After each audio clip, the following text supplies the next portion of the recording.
Hello friends, আজকে তোমাদেরকে দেখাবো আমি চিংড়ি মাছ কেমন করে কাটছি। চেষ্টা করছি, এরকম চিংড়ি মাছ আমি কাটিনি আগে।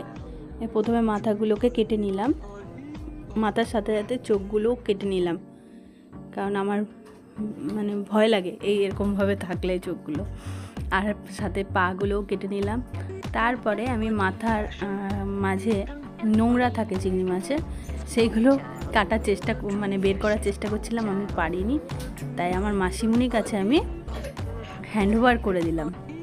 আমার মাসিমণি খুব সুন্দর করে এই মাছের মাথায় যে নোংরা টাথা ছিল সেগুলো বের করে দিল।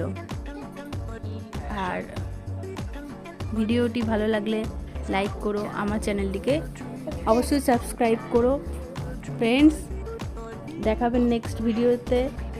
আজকের মতন বাই বাই।